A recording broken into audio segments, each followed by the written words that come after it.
नमस्कार दोस्तों, स्वागत है आपका हमारे channel article 21A learning for all में। मेरा नाम है चंद्रशेखर यादव और आज हमने पिछली वीडियो में जो ख़त्म किया था पॉलिटिकल थ्योरी, राजनीति अच्छी है या बुरी है, उस पर चर्चा की थी। उसके बाद जो हमारा अगला भाग है कि राजनीतिक सिद्धांत में हम क्या पढ़ते हैं, what do we study in political theory, इस पर आज हम चर्चा करेंगे। तो आइए शुरू करते हैं।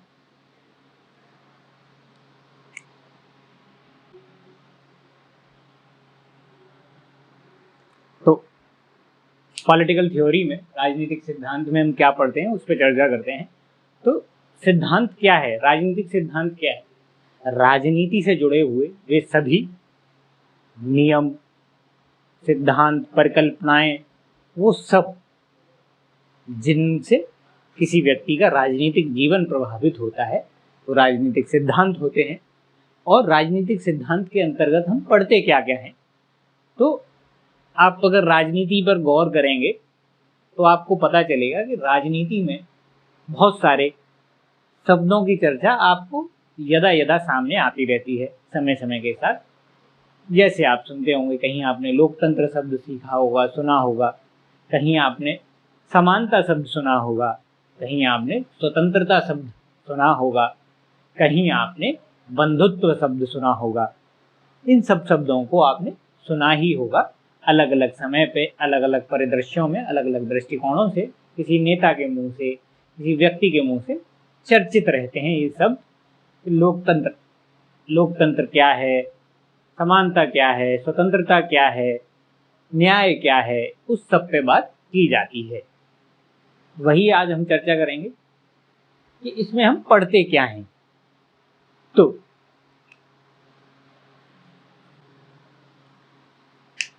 हमारी जो चर्चा है वो इन्हीं शब्दों के आसपास घूमेगी इस पूरी किताब में। तो लोकतंत्र क्या है, इस पे घूमेगी। स्वतंत्रता क्या है, इस पे घूमेगी। समानता क्या है, इस पे घूमेगी। न्याय क्या है, इस पे घूमेगी। तो समझते हैं कि ये जो विचार हैं वो शुरुआत से हमारे पास ऐसे ही आ रहे थे, या आगे चलते चलते इनमें कुछ बदलाव आए हैं, या शुरुआत से जो जैसे थे, जिस रूप में हमें मिले उसी रूप में बने हुए हैं, या इनमें बदलाव आ रहा है।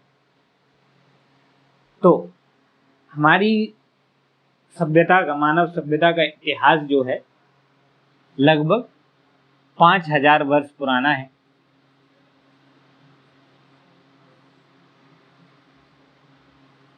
5000 वर्ष इस सभ्यता के रूप में हम कह सकते हैं कि मानव समाज एक संगठित रूप में रहने लगा था, सभ्य समाज के रूप में आ रहा है, एक सभ्यता बन रहा है, सिविलाइजेशन बन रहा है। 5000 वर्ष का एक सभ्यता का हम इतिहास देख सकते हैं। तो भारत में अगर देखेंगे तो सिंधु घाटी सभ्यता, ईरान में देखेंगे मेसोपोटामिया, मिस्र में देखेंगे तो मिस्र की सभ्यता, तो ये सब उस काल की है। उधर जब बढ़ जाएंगे तो ग्रीस की सभ्यता हमें दिखाई पड़ती है। तो बहुत अलग अलग समय पर अलग अलग लोगों ने इन सभी राजनीतिक विचारों को अलग अलग तरीके से बताया है। तो ये जो है, सबसे पहले अगर हमें देखें तो एक आज से लगभग 2300 वर्ष पहले एक व्यक्ति हुआ, इसका नाम है अरस्तु। उसने लोकतंत्र के विषय में अपने विचार दिए कि लोकतंत्र सबसे घटिया शासन व्यवस्था है। क्यों? क्योंकि उसने कहा कि एक जूता बनाने वाला मोची और एक शिक्षक कभी बराबर नहीं हो सकते, इसीलिए जूता बनाने वाला मोची कभी भी राजा नहीं बन सकता। लेकिन आज अगर हम उसकी पॉपुलर डेफिनेशन को समझेंगे तो ये पता चलता है कि आज चाय बेचने वाला व्यक्ति प्रधानमंत्री बन सकता है और एक अमीर व्यक्ति भी प्रधानमंत्री बन सकता है। तो आज लोकतंत्र का रूप जो है वो अलग है, सबकी बराबरी की बात करता है, समानता की बात करता है कि सब बराबर हैं, जो इसमें जो क्षमताएं हैं वो अपनी क्षमताओं का प्रयोग करके जो चाहे वो बन सकता है। तो अरस्तु की नज़र में जो लोकतंत्र है वो सबसे खराब शासन व्यवस्था है। वैसे ही अगर भारत में देखेंगे तो कौटिल्य का दर्शन, कौटिल्य के दर्शन में कहीं कहीं लोकतंत्र मिलता है, लेकिन ज़्यादातर स्थानों पे आपको राजतंत्र मिलेगा। तो कौटिल्य के दर्शन में जो है बातचीत, सहमति, जनता के भले की बात जो है उसको लोकतंत्र के रूप में हम मान सकते हैं। अगला स्वतंत्रता की बात करते हैं कि स्वतंत्रता क्या है। स्वतंत्रता अलग अलग समय पर अलग अलग लोगों ने स्वतंत्रता को अलग अलग तरीके से परिभाषित किया। ऐसे शुरुआत में देखेंगे तो नारी की स्वतंत्रता तब तक ही है जब वह किसी पुरुष के अधीन है। ये अरस्तु के समकालीन विचार हैं। तो स्वतंत्रता पे भी उस समय के विचार अलग हैं, आज के विचार अलग हो जाते हैं। समानता, सब बराबर हैं। और उधर अरस्तु का विचार कि एक मोची और एक शिक्षक बराबर नहीं हो सकता, वो एक दूसरे के बराबर नहीं हो सकते। तो समानता ऐसी नहीं होनी चाहिए कि सब बराबर हो जाएंगे। प्राचीन काल में न्याय का विचार है कि जो व्यक्ति जिस कुल में पैदा हो गया वो उस कुल से ही संबंधित है, और वो उस कुल से ही संबंधित अगर कार्य कर रहा है तो वो उस समाज का न्याय है। लेकिन आज न्याय की बात बिल्कुल बदल चुकी है। तो ये जो विचार हैं वो कैसे डेवलप हो रहे हैं, कैसे विकसित हो रहे हैं, कैसे हम आज तक पहुंच पाए हैं, उसकी बात करते हैं कि कैसे हमने इनको बदला। अरस्तु और कौटिल्य, जिसको लोकप्रिय भाषा में चाणक्य भी कहा गया, अरस्तु और कौटिल्य, इनके समय पे कहा गया कि स्वतंत्रता वही है जब राजा प्रजा का कल्याण कर पा रहा है, यानी कि राजा प्रजा को अपने अधीन रखकर उनके कल्याण का काम कर पा रहा है, तो वो प्रजा की स्वतंत्रता है।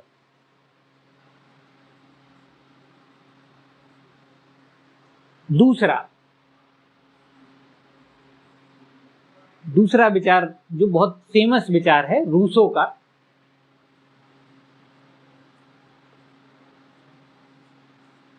रूसो कहता है कि प्रकृति में मनुष्य स्वतंत्र पैदा होता है, लेकिन उसे जंजीरों ने जकड़ लिया है, इस समाज रूपी जंजीर ने जकड़ लिया है। उसको अपनी बेड़ियों को तोड़ना है और स्वतंत्र हो जाना है। तो रूसो के विचार स्वतंत्रता पे इस तरीके से हैं जो जंजीर पर है। अगला जो विचारक है उसको देखें, जो जिसने पूरी दुनिया की धारा बदली, बहुत प्रभावी विचारक कार्ल मार्क्स।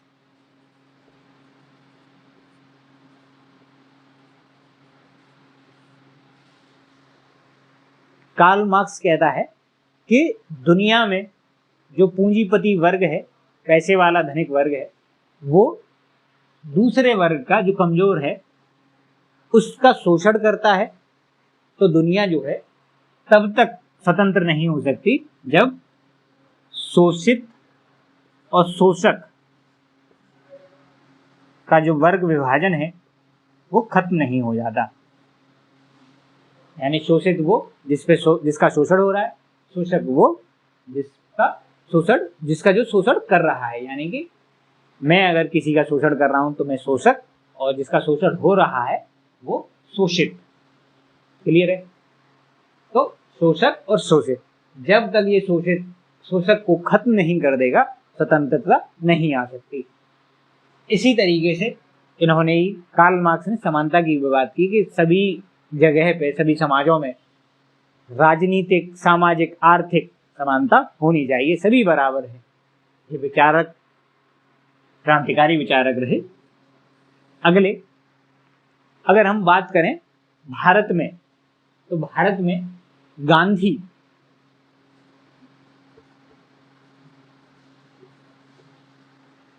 कहते हैं कोई भी व्यक्ति अगर खुद का शासन कर रहा है, यानी स्वराज कर रहा है, तो वो असली स्वतंत्रता है। तो गांधी स्वतंत्रता की बात स्वराज से करते हैं।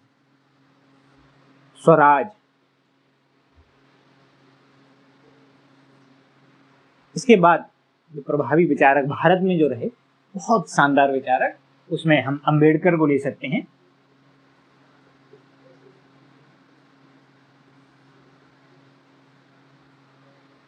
जिसमें ये कहते हैं जो अनुसूचित जातियां हैं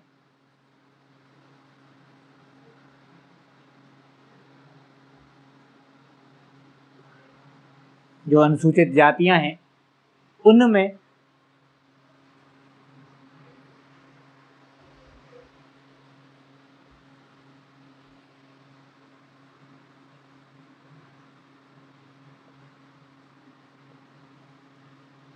उनके लिए आरक्षण की बात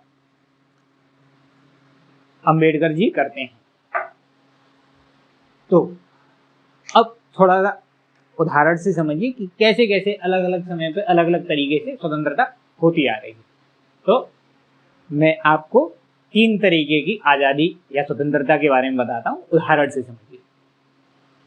एक पतंग है, काइट उड़ रही है, कोई व्यक्ति उसे उड़ा रहा है, धागे से बहुत ऊंचाई पे उड़ रही है और उड़ती ही जा रही है। तो पतंग उड़ रही है, बहुत ऊंचाइयां प्राप्त कर रही है, एक स्वतंत्रता पतंग की वो है। अगली, पतंग को किसी दूसरे पतंग वाले ने काट दिया, एक पतंग कटी, पतंग कटते ही और आज़ाद हो गई, वो जहां चाहे जहां उसका मन है वहां जा सकती है, जिधर बहना हो वो जा सकती है वहां पर। तो एक स्वतंत्रता वैसी भी है जहां कोई बंधन नहीं है, कोई धागा नहीं है, आप जहां चाहें वहां जा सकते हैं। एक पतंग, कटी हुई पतंग जैसी स्वतंत्रता है। अगली जो है वो है एक पंछी जैसी स्वतंत्रता। पंछी जैसी स्वतंत्रता का मतलब है कि पंछी जिस ऊंचाई तक चाहे उस ऊंचाई तक जाकर उड़ सकता है और वापस आ सकता है, जितनी दूरी तक जाना चाहे, जिस इलाके तक जाना चाहे, जिस क्षेत्र तक जाना चाहे वहां जा सकता है, वहां अपनी क्रियाएं कर सकता है और वापस अपने घोंसले के पास आ सकता है। तो 3 तरीके की स्वतंत्रताएं, एक पतंग वाली जो उड़ रही है, एक कटी पतंग वाली जो जहां चाहे वहां जा सकती है, पूर्ण स्वतंत्रता है उसको, और एक पंछी जैसी कि सुबह जाएगा शाम को वापस आ जाएगा। तो एक स्वतंत्रता पतंग वाली है जो किसी व्यक्ति के हाथ में वो धागा है और वो उसको जितनी चाहे ऊंचाई तक पहुंचा सकता है, उस प्रकार की एक स्वतंत्रता है। जैसे आपकी उम्र में हो सकता है कि आपके माँ बाप आपके लिए एक धागे का काम करें, एक उस व्यक्ति के जैसा काम करें जो आपको भटकने नहीं देंगे, गिरने नहीं देंगे, लेकिन आपको रोकते रहेंगे पतंग के जैसे। एक स्वतंत्रता आपके लिए वो भी हो सकती है जब आप कटी पतंग के समान हैं, जितनी दूरी तक जाना चाहें, जिस क्षेत्र तक जाना चाहें वहां जा सकते हैं, लेकिन आप उस स्थिति में 2 समस्याओं का सामना करेंगे। पहली बात ये कि आप हवा के वेग के साथ बहेंगे, पतंग का खुद पर कोई नियंत्रण नहीं है, हवा उसको जिधर चाहे वहां ले जाना चाहे वहां ले जा सकती है। दूसरा ये कि पतंग उस स्थिति में ऊपर नहीं उड़ सकती, वो नीचे आएगी। हो सकता है समय लगे लेकिन उसका नीचे आना तय है। अगला जो है पंछी वाली स्वतंत्रता, उसमें एक अनुशासन है, डिसिप्लिन है। उसमें हो सकता है पंछी शाम को उड़े, सुबह उड़े, शाम को वापस आ जाए, लेकिन उसमें उसकी मर्जी है, आत्मनिर्धारण है, स्वराज है उसका कि वो चाहता है किस ऊंचाई तक जाना चाहे और शाम को उसे लौट कर भी आना है, ये उसे पता है। आत्म अनुशासन, तो आत्म अनुशासन का गुण उसमें प्रबल है। तो स्वतंत्रता सबसे अच्छी वही है जो आत्म अनुशासन से आए। तो इस तरीके से अलग अलग समय पे अलग अलग तरीके से हम स्वतंत्रता को परिभाषित करते हैं, समानता को परिभाषित करते हैं। इन सब विचारकों के विचारों को समझने के बाद हम थोड़ा सा भारत के बारे में, आपकी जो पहली किताब है भारत के संविधान के बारे में, दूसरी किताब है भारत के संविधान के बारे में, उससे आप भारत के संविधान को समझ पाएंगे। उस किताब को भी करेंगे हम, और उसी के आधार पर हम कहते हैं कि भारत एक आज़ाद देश है, एक इंडिपेंडेंट नेशन है। तो उस आधार पर भारत में सबको स्वतंत्रता है, सबको आज़ादी है। तो क्या सबको सभी प्रकार की स्वतंत्रता मिल चुकी है? उसको समझते हैं क्या है। सबसे पहले समझते हैं राजनीतिक स्वतंत्रता। राजनीतिक स्वतंत्रता क्या होती है? राजनीति से जुड़े हुए वे सभी अधिकार जो किसी देश के नागरिकों को समान रूप से प्राप्त हों, वो उसकी राजनीतिक स्वतंत्रता है। जैसे किसी एक व्यक्ति को, चाहे वो कितना ही कम पढ़ा लिखा हो, कितना ही ज़्यादा पढ़ा लिखा हो, लेकिन उसको वोट डालने का अधिकार एक ही है। दोनों ही व्यक्तियों को, चाहे उनके पास कितनी ही संपत्ति क्यों ना हो, किसी भी धर्म के हों, उन्हें एक वोट डालने का अधिकार है। किसी भी जाति के हों, उन्हें एक वोट डालने का अधिकार है। किसी भी रंग के हों, किसी भी लिंग के हों, उन सभी को एक वोट डालने का अधिकार है। तो ये राजनीतिक अधिकार में शामिल होगा। दूसरा, आर्थिक स्वतंत्रता और समानता। आर्थिक स्वतंत्रता, आर्थिक स्वतंत्रता से मतलब है कि सभी को रोजगार पाने के अवसर बराबर हो जाएं। अगर किसी व्यक्ति के पास समान प्रकार की योग्यता है, लेकिन समान प्रकार की योग्यता होने के बाद उन्हें रोजगार के अवसर अगर समान रूप से नहीं मिल रहे हैं, तो वो आर्थिक स्वतंत्रता नहीं है। तो आर्थिक स्वतंत्रता का मतलब है समान योग्यताओं पर रोजगार मिलने की स्वतंत्रता। इसमें अभी आप आरक्षण वाली बात हो सकता है आपके दिमाग में प्रश्न चिन्ह लगा रही हो कि वो समानता के विचार के खिलाफ है, तो उसको हम आगे समझेंगे। तो खिलाफ नहीं है, कैसे इसको बढ़ावा देती है उसको भी समझेंगे। अगला जो है सामाजिक स्वतंत्रता। सामाजिक स्वतंत्रता, आर्थिक स्वतंत्रता मिल गई, राजनीतिक स्वतंत्रता मिल गई, लेकिन क्या उससे सामाजिक स्वतंत्रता मिल जाती है? यह सुनिश्चित हो जाता है, इस पर हमें विचार करना चाहिए। राजनीतिक स्वतंत्रता, एक वोट डालने का अधिकार, आर्थिक स्वतंत्रता, रोजगार समान रूप से पाने का अधिकार, तो क्या सामाजिक स्वतंत्रता भी हमें उसी तरीके से मिल जा रही है? या समाज में किसी खास वर्ग को राजनीतिक अधिकार और आर्थिक अधिकार मिलने के बाद भी किसी खास जाति समूह को हेय दृष्टि से देखा जाता है और किसी को प्रभुत्व उसका स्वीकार किया जाता है, किसी खास जाति के नाम को गाली के रूप में प्रयोग किया जाता है और किसी खास जाति के नाम को सम्मान के रूप में प्रयोग किया जाता है। तो एक समान पृष्ठभूमि पर होकर किसी व्यक्ति की जाति को समान रूप से सम्मान न देना, उसकी सामाजिक पहचान को समान रूप से सम्मान न देना, उसकी सामाजिक स्वतंत्रता और समानता का हनन है। ये हमें विचार करना चाहिए। भारत के संविधान में आर्थिक, सामाजिक, राजनीतिक स्वतंत्रता की बात की गई है और संविधान कानूनी तौर पर इनकी देने की गारंटी भी करता है और भारत की सरकार ने समय समय पर इसके लिए प्रयास भी करती है। भारत का संविधान भी इसमें बहुत महत्वपूर्ण भूमिका निभाता है। अब थोड़ा सा इससे आगे चलते हैं कि स्वतंत्रता का विचार। अभी दूसरे पक्ष पे विचार करते हैं कि अगर भारत के सभी जो नागरिक हैं उनको स्वतंत्रता मिली हुई है, कुछ भी करने का अधिकार है, कुछ लिमिटेशन के साथ, कुछ प्रतिबंधों के साथ, तो क्या उस पर विचार किया जाना चाहिए? तो उसका उदाहरण अगर हम लें तो इंटरनेट सिटीजन, जिन्हें नेटिजन कहते हैं, जो नेट का यूज करते हैं, ऐसे सिटीजन, ये नेट प्लस सिटीजन से बना है, तो नेटिजन इंटरनेट के प्रयोग करने वाले नागरिकों के बारे में बात की जाती है। और पूरी दुनिया में आजकल इंटरनेट का प्रयोग बहुत बड़े पैमाने पर किया जा रहा है। लोग अमेरिका का व्यक्ति और भारत में दरभंगा में बैठे व्यक्ति से बात कर सकता है और बहुत पल भर में बात कर सकता है। तो ये सूचना क्रांति की शक्ति है जो ये संभव बना पा रही है। सूचना क्रांति की बदौलत ही हम एक दूसरे से सहजता के साथ जुड़ पा रहे हैं। बहुत कनेक्टिविटी तेज हो गई है, 5G पे बात कर पा रहे हैं, मैसेज कर पा रहे हैं, और सबसे ज़्यादा जो निजता की बात है नेटिजन्स को ही पड़ती है। इंटरनेट पे निजता की भी बात की जाती है। हम अपनी सूचनाएं साझा करते हैं, पाउट के साथ सेल्फी साझा करते हैं, एक तो वो है, नाम साझा करते हैं, बर्थडे साझा करते हैं, हम कहाँ जा रहे हैं, कहाँ से आ रहे हैं, वो सब साझा कर रहे हैं, अपने प्रेम को साझा कर रहे हैं, जिसके साथ प्रेम है उसके साथ सेल्फी साझा कर रहे हैं। तो ये सारी बातें तो हैं ही। इसके बाद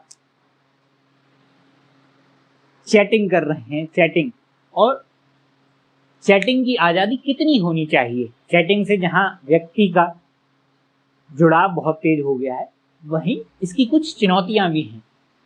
इसका उदाहरण अगर हम समझें तो जितनी चैटिंग की सुविधा हम आपको और हमको हो गई है, नेटिजन्स को हो गई है, वही सुविधा आतंकवादियों को भी हो गई है।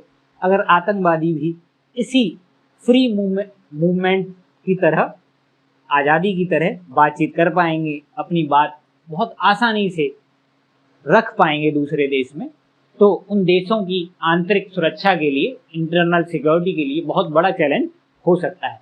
तो सरकारों के पास भी ये अधिकार होने चाहिए कि सरकार उस इंटरनेट यूज़र की जानकारियों को चेक कर सकें, पकड़ सकें अपने देश के लिए होने वाले संभावित खतरों को।